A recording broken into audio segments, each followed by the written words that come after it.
લોકોએ પોતાનો મત મૂક્યો, તમામ પીડા મૂકી, તમામ તકલીફો મૂકી, અને એના અંતે નક્કી એવું થયું કે આ સમાજમાં જે કુરિવાજો છે, આ સમાજમાં જે ખોટા ખર્ચાઓ છે, સમાજને જે પીડા આપતા પ્રશ્નો છે, આ પ્રશ્નોની સામે સમાજે જાગવું પડે. બીજા સમાજો જે રીતે આગળ વધ્યા, ટેકનોલોજીમાં આગળ વધ્યા, અંધશ્રદ્ધા કુરિવાજોમાંથી બહાર નીકળ્યા, વ્યસન મુક્તિ તરફ વધ્યા, શિક્ષણની દિશા પકડી, એ સમાજો જે રીતે આગળ વધ્યા, તો આપણે શું ખૂટે છે? એક એવો સમાજ આપણે જેની જોડે જમીન જાગીરી, એક એવો સમાજ જેના માથા બહુ પણ તકલીફો પણ એટલી જ છે. ત્યારે આજે આ તમામ આગેવાનો, આજે કોઈ પાર્ટીના આગેવાનો નથી, આ જે આગેવાનો આવ્યા છે સમાજના આગેવાનો આવ્યા છે. સમાજની ચિંતા કરવાની, સમાજની ચિંતા જે વર્ષોથી કરે છે, એ ચિંતા અને ચિંતાની સાથે અનુભવનું ભાથું લઈને આવ્યા છે. અહીંયા સંતો આવ્યા છે આશીર્વાદ આપવા માટે. આ સંતો એટલે આશીર્વાદ આપવા માટે આવ્યા છે કે સંતો હંમેશા પોતાના અનુયાયીઓને એક જ આશીર્વાદ આપતા હોય કે સુખી થાવ. જ્યારે સુખી થવાનો આશીર્વાદ આપવા માટે આવ્યા હોય, ત્યારે આ સંતોને પણ એવું લાગ્યું છે કે ગૌ બંધારણ એવા નિયમો બની રહ્યા છે જેના થકી આ સમાજમાં તમામ બદીઓ, તમામ તકલીફો દૂર થઈ અને સમાજ તમામ ક્ષેત્રે આગળ વધી શકે. એટલે આશીર્વાદ આપવા માટે આવ્યા છે કે આ બંધારણનો 100% અમલ થાવ અને સુખી થાવ, એવા આશીર્વાદ આપવા માટે આવ્યા છે. દોસ્તો, આગેવાનો ચિંતા કરે, આગેવાનો વાત મૂકે, પણ આ વાતમાં આપણે તમામ રીતે હંમેશા એક જ વાત મૂકીએ છીએ કે રાજનીતિ, રાજનીતિ, રાજનીતિ. રાજનીતિ આવતી જતી રહેવાની. સતયુગ, ત્રેતાયુગ, દ્વાપરયુગ, કળિયુગ આવી ગયો. સત્તાની લડીઓ ચાલવાની, એ લડાઈ ચાલે છે ને ચાલતી રહેવાની. પણ જે લોકોનું આપણે નેતૃત્વ કરીએ છીએ, જે સમાજમાંથી આવીએ છીએ, એ સમાજને સાચી વાત, સાચી દિશા આપવાનું કામ આપણે નહીં કરીએ તો આવનારી પેઢી માફ નહીં કરે. આજે અહીંયા તમામ આગેવાનો બેઠા છે, ત્યારે તમે જોયું છે કે હજારો લોકો આવ્યા. હું પોતે, હું ને મારા પત્ની બે આયા છે. આ ગેનીબેને આમંત્રણ આપ્યું હતું. એ મને ના પાતી ઉભા ના કરતા, કારણ કે મારા પપ્પા આયા છે, મારા ઘરનાને લઈને આવ્યો છું.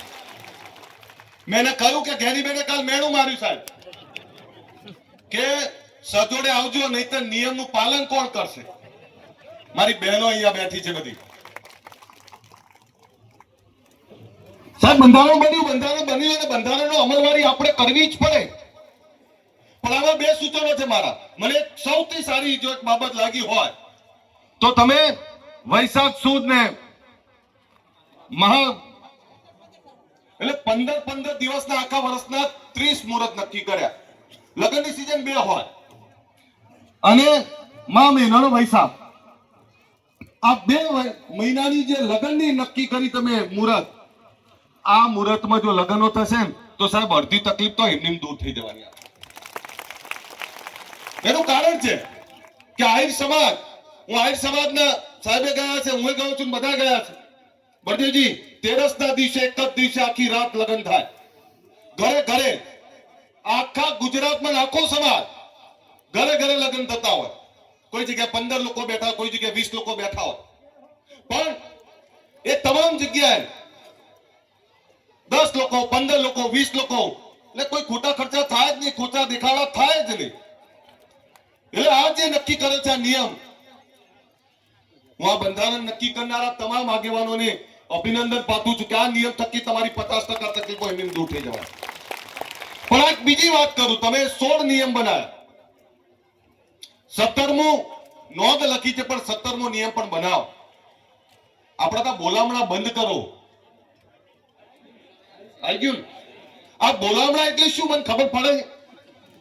આપણા ત્યાં કોઈ માંદું પડે તો એના ઓછીકા નીચે 10, 20 રૂપિયાની, 50 રૂપિયાની નોટ મૂકવાનો રિવાજ કેમ? તો કે આને દવાખાનાનું બિલ ભરવાની તકલીફ ના પડે. આ રિવાજ એના માટે કરેલો. પછી તો 10,000 રૂપિયાનું દવાખાનાનું બિલ, 2.5 લાખ રૂપિયા તો એ બોલામણા વાપરી નાખે. આ ના ચાલે. તમારે ખોટા ખર્ચામાં નીકળવું પડે બા. પણ બંધારણ બન્યું, સૌથી પહેલા સ્ટેજ વાળાને શપથ લેવડાવજો.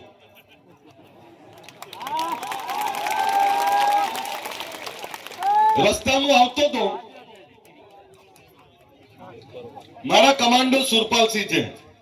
સુરપાલસિંહ મને કે સાહેબ આ બંધારણ તો બનશે પણ આ સમાજનું બંધારણ પૈસાવાળા અને વગદાર આગેવાનો ઉપર લાગુ પડશે. ચિંતા ના કરો, સ્ટેજ ઉપર જઈને વાત તો કરશું. અમારા દશરથજી અત્યારથી બીયા છે ત્યાં કે દશરથજીના દીકરાના લગ્ન છે આ મહિને. પણ તમને કહું, હું મારા પપ્પાનો આભાર માનું કે મારા દીકરાના 10 થી 15,000 લગ્ન કરી દીધા એમને. મને સાહેબ કોઈ કહેવા નહીં આવ્યું કે ખવડાવવું પડે કે બીજું ત્રીજું. મને આનંદ છે. અને ખરો પ્રસંગ તો કુટુંબ કબીલા વચ્ચે મજા આવે. તમે 5,000 લોકોમાં કોને મળો? જાનૈયા આપણા માટે બધા જ માટે સન્માનીય હોય. આપણા દીકરા દીકરીના લગ્નમાં આવ્યા હોય તો આપણા માટે બધા માટે સન્માનીય છે. એટલે આ નિયમ જે બનાવ્યા છે આ નિયમનું પાકી અમલવારી આપણે કરવી જ પડે અને તો જ સમાજનો ઉત્થાન થાય. અને હમણાં એમણે વાત કરી જ્ઞાનીબેને સદારામ ધામની કે 10-11 વીઘા જગ્યા લઈ લો. ત્યારે તમે જુઓ કે આ સમાજના જે લોકોમાં તાકાત છે, જે લોકો જોડે પૈસા છે, એવા લોકો બધા એક વીઘો જગ્યા આપવાની વાત કરી. ત્યારે હું, લવિંગજી કેસાજી અને સ્વરૂપજી ઠાકોર 11 વીઘા જગ્યા આપીએ છીએ. તમે ત્યારે કરો ત્યારે. અને એથી આગળ બીજું કહેવા આવ્યો છું તો 26મી જાન્યુઆરી રાતના 3 વાગે બોલાયા છે મેં તમને. ખબર છે ને? 26મી જાન્યુઆરી રાતના 3 વાગે ખાલી એમને વાતો મારવા નહીં બોલાયા. 26ની રાતના 27નો ઓક્ટોબર તમારા શિક્ષણની દિશા નક્કી કરે એનું ભૂમિપૂજન કરવા માટે બોલાયા છે તમને. ગાંધીનગરમાં એક એવી સંસ્થા બને જે સંસ્થા થકી સમાજના દીકરા દીકરીઓ ત્યાં પણ ભણી શકે. હું સાહેબનો આભાર માનું. અહીં જગદીશભાઈ ઠાકોર સાહેબ, બળદેવજી, મારા પપ્પા ખોડાજી ઠાકોર બધા બેઠા છે. શક્તિ વિદ્યાલયનો પાયો નાખ્યો એમણે. એની સાથે અહીંયા ચંદનજી બેઠા છે, એમણે પાટણમાં પણ પાયો નાખ્યો. હમણાં આપણી વચ્ચે બીજા આગેવાનો પણ ગયા. કેસાજી એ દિયોદરમાં જે સંસ્થા ચલાવે છે આ કોઈ નાની વાત નથી. અહીંયા બાબરમાં જ્ઞાનીબેન ને ચલાવે છે. હમણાં સ્વરૂપજી એમણે મુહૂર્ત કર્યું. અમારા લવિંગજી ઠાકોર રાધનપુરમાં ચલાવે. તમામ જગ્યાએ સમાજના આગેવાનો તો મથે છે. સમાજના આગેવાનો શિક્ષણની સ્કૂલ બનાવશે. પણ જગદીશભાઈ, બળદેવજી, ખોડાજી, મારા પપ્પા, બધાનો પ્રશ્ન શું છે ખબર છે કે અમે સ્કૂલો કોલેજો તો બનાવી દઈએ પણ તમારા દીકરાઓનું મોકલશે કોણ? તમે મોકલતા નથી એટલે એનું ઘડતર નથી કરી શકતા. આજે સમાજ જાગે છે, સમાજમાં ભૂખ છે. પણ દિયોદર છોડીને એમને અમદાવાદ આવવું પડશે. અમદાવાદ ગાંધીનગર છોડીને અમેરિકા જવું પડશે તો જ આગળ વધશો. તમારે સમાજમાં ભૂખ લગાડવી જ પડે અને ભૂખ સમાજના સર્વાંગી વિકાસની. આ સંસ્થાઓ જે બની રહી છે આ સંસ્થામાં આપણા દીકરા દીકરીને મૂકો. અને હમણાં ભરતસિંહભાઈ એક બહુ પીડા વ્યક્ત કરી, બોલી ના શક્યા, પણ હું તમને કહું કે સંસ્થા બનતા બનાવી દઈએ છીએ, એનો નિભાવ કરવો, એને ચલાવી એથી વધારે કાઠું કામ છે. ખૂબ કાઠું કામ છે. ત્યારે વિનંતી કરું છું તમને, દીકરા દીકરીઓને ભણવા માટેની વ્યવસ્થા જે ઊભી થઈ રહી છે એમાં મોકલો. આ બળજીજી ને આ રામાજીના બેઠા છે, એમણે કલોલની અંદર ઠાકોર ભવન બનાવ્યું. કેટલા નામ લઉં, આમ કહેવા જઈએ ને તો ગુજરાતમાં આજે આપણી 50 સંસ્થાઓ છે. પણ આ સમાજે દીકરા દીકરીને ભણવા માટે બે પાટા બાંધીને ભણાવવા પડશે. તમે આપણે બીજા સમાજોની ઈચ્છા નહીં કરી શકીએ. એ પાટીદારનો દીકરો આખી દુનિયામાં ભણવા જાય, કમાવા જાય. એ ચૌધરીનો દીકરો સવારે 3 વાગે દોડતો હોય. એ રવારીનો દીકરો સવારે 4 વાગે એ મહેનત કરતો હોય. એ પંચાલ, પ્રજાપતિ, દરજીનો દીકરો, આ તમામ સમાજો, આ સમાજોની એટલે વાત કરું છું કે આ સમાજો સુખી થયા તો એમાંથી શીખવું પડશે. એની ઈચ્છા કરે મેર નહીં પડે, થાકી જઈશું આપણે શીખવું પડશે અને આપણે એમના સમવડિયા બનવા માટે મથવું પડશે. માલધાર રાખો તો માલધાર પણ એવું રાખો કે આપણી ગાયો ભેંસો એનું જે દૂધ ભરાઈએ છીએ આની પણ ચર્ચા થવી જોઈએ. ખેતી કરો તો ખેતીની ચર્ચા થવી જોઈએ. ધંધો કરો તો ધંધાની ચર્ચા થવી જોઈએ. આજે આપણા દીકરા દીકરીને સારું ભણાવો. બીજો બેન એક નિયમ નહીં કીધો પણ આજે કહી દઉં કે ગામની કમિટી તમે બંધારણની તો બનાવશો તો એની સાથે એવી સમિતિ પણ જોવી જોઈએ કે જે દીકરીનું માંગું આવ્યું છે એ તમારા ગામમાં રહેલો એ નવીનો એ કુંવર એ વરરાજા વ્યસન તો નહીં કરતો ને? દીકરી જે ગાય જેવી દીકરી, જે લાડકોટથી ઉછરી દીકરી, અને જેને દારૂ પીવો હોય ને જેને દારૂ પીને મજા કરવી હોય ને એને વાઢા મરી જાવ. બીજી દીકરીઓની જિંદગી ના બગાડો. પણ એક વાત તકો તો કરું. હમણાં બેને કહ્યું કે છૂટાછેડા જે ઝાડની નીચે બેન થાય ને એ ઝાડ સુકાઈ જાય. પણ આ સમાજનો આભાર માનો, આ સમાજને વંદન કરું સાહેબ કે આ સમાજનો કોઈ મા બાપ ગયા ઘરમાં નહીં હોય અને આ સમાજમાં છૂટાછેડા કરવા હોય ને એટલે મોઢાના ચડા બરોબર છે સાહેબ. આ એ સમાજની વાત કરું છું. સ્ત્રીને સન્માન આપનારા, સ્ત્રીના ઉપાસકો, સ્ત્રીની ચિંતા કરનારા આપણે લોકો. હમણાં મારી પત્નીએ કહ્યું, હમણાં ચર્ચા ચાલતી અને મા બાપની ચર્ચા ચાલી તો દીકરીની ચર્ચા ચાલી એટલે એને એવી વાત કરી કે આપણા સમાજમાં તો દીકરીઓને ખૂબ સાચવે, પત્નીઓને ખૂબ સાચવે. અને હમણાં કેસાજીને મેં કહ્યું, કેસાજી મેં તમે આ નિયમ બનાયા આધારથી લાગુ પડે ને, આજથી લાગુ પડે ને, જૂનું કઈ નહીં ને. મારા લવ મેરેજ છે પણ ભાગીન નહીં કર્યા મેં. 1997 માં ભાગીન નહીં કર્યા. મારા સાસુ સસરા, મારા મા બાપ અને સવિશેષ મારા પિતાશ્રી બેઠા છે, એમનો આભાર માનું, ઋણી છું એમનો કે 1997 માં કઈ પરિસ્થિતિ હશે અને એ વખતે બે પરિવારોની સંમતિથી અમે લગ્ન કર્યા હતા. સાહેબ તો ત્યાં જ રહે છે નવડામાં. પણ આપને બે હાથ જોડે વિનંતી કરું છું, આ સમાજ એક કેમ થયો છે ખબર? આટલી મોટી સંખ્યા કેમ છે સાહેબ? હું 2 કિલોમીટર ચાલીને આવ્યો. નટુજીને તકલીફ પડી હશે. 1 કિલોમીટર પોણો કલાક થયો. આટલા બધા લોકો કેમ આવ્યા? આ બંધારણની ચિંતા, એ ચિંતા તો ખરી, પણ તોય આટલા બધા લોકો કેમ આવ્યા? એ ખબર છે કેમ આવ્યા? આ સ્ટેજ ઉપર બેઠેલા તમામ રાજકીય આગેવાનો રાજકારણ ભૂલીને સમાજ એક કર્યો છે એની ચિંતા કરવા માટે ભેગા થયા છે. આ એટલે આવ્યા. અને એટલે કહું છું કે આપણે ભેગા છીએ તો સમાજ તો બચારો રાહ જોઈને બેઠો છે. સમાજ તાકાતવાર છે. સમાજે તમને સિંહ ગર્જના કરવાની તાકાત આપી અને તમે બકરી બની જાઓ તો સમાજનો શું વાત?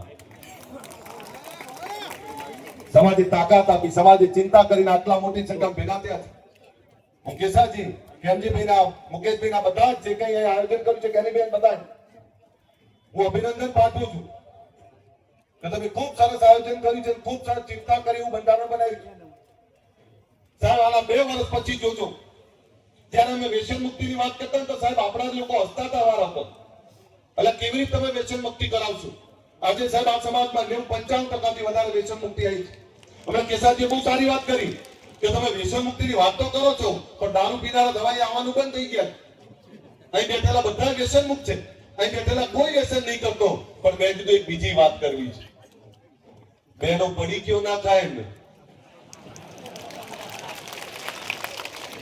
માફ કરો.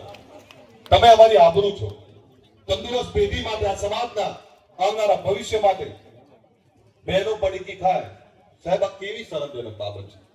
બે હાથ જોડું અને એમના ઘરવાળાને કહું કે તમે મસાલો ખાતા હશો ત્યારે પડીકી ખાવા લાગ્યા અને તમે 2 ખાતા હશો તો દીકરો તો ખાવાના જ છે.